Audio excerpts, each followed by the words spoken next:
இன்றைக்கி நம்ம பார்க்க போகிற ரெசிபி பாசிப்பருப்பு பாயாசம். அதை எப்படி செய்கிறதுன்னு பார்க்கலாம் வாங்க. ஒரு பவுலில் அரை கப் பாசிப்பருப்பு போட்டுக்கலாம். இந்த பாசிப்பருப்பை கழுவிடலாம். இப்போது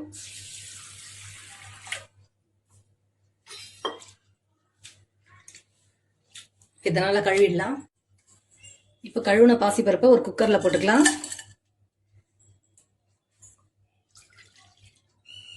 இந்த பருப்புக்கு தேவையான அளவு தண்ணி ஊற்றிடலாம். இப்போ இந்த பருப்புக்கு தேவையான அளவு தண்ணி ஊற்றியாச்சு. நம்ம குக்கரை மூடி 4 விசில் வைக்கலாம். அடுத்தது ஒரு பாத்திரம் வச்சுக்கலாம். கொஞ்சமாக தண்ணி ஊற்றிக்கலாம். நான் பாசி பருப்பு எடுத்த கப்பாலேயே வெல்லமும் எடுத்திருக்கேன். அதை இதில் போட்டுக்கலாம்.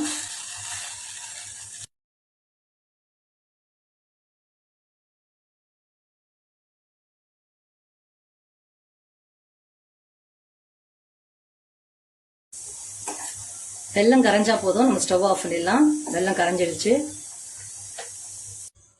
இப்போ ஒரு சின்னதாக ஒரு பேன் வச்சுக்கலாம்.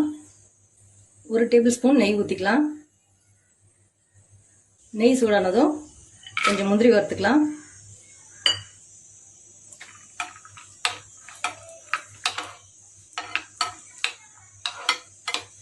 லைட் ப்ரௌன் ஆனதும் எடுத்துடலாம் முந்திரியை. இப்போ முந்திரி வறுபட்டுச்சு, எடுத்துடலாம்.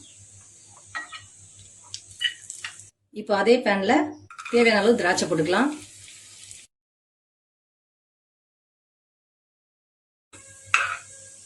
திராட்சை வறுத்துட்டு எடுத்துடலாம்.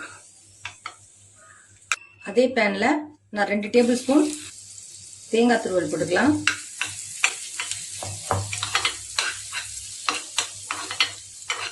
இப்போ ஸ்டவ் ஆஃப் பண்ணிடலாம், எடுத்துடலாம். இப்போ இந்த பாசி பருப்பு வெந்துடுச்சு. நம்ம இதே குக்கர்லேயே செஞ்சிடலாம் பாயாசத்தை. கொஞ்சம் லைட்டாக மசிச்சிடலாம்.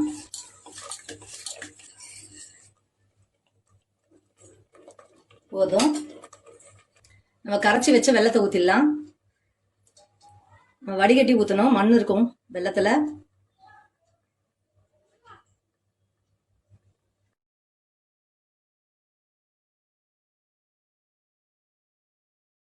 இதில் ஒரு 1/2 ஸ்பூன் ஏலக்காய் பொடி போட்டுடலாம்.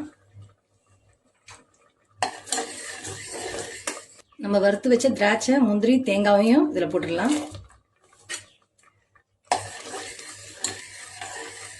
இப்போ ஸ்டவ் ஆஃப் பண்ணிடலாம். நம்ம ஆறுனதுக்கு அப்புறம் தான் தேங்காய் பால் ஊற்ற போகிறோம். பாயாசம் நல்லா ஆறுனதுக்கு அப்புறம் தான் தேங்காய் பால் ஊற்றணும். இது ஆறட்டும். ஆறுனதுக்கு அப்புறம் நம்ம தேங்காய் பாலை ஊற்றலாம். இப்போ பாயாசம் ஆறிடுச்சு. நம்ம அதே கப்பால் தேங்காய் பால் ஊற்றிடலாம்.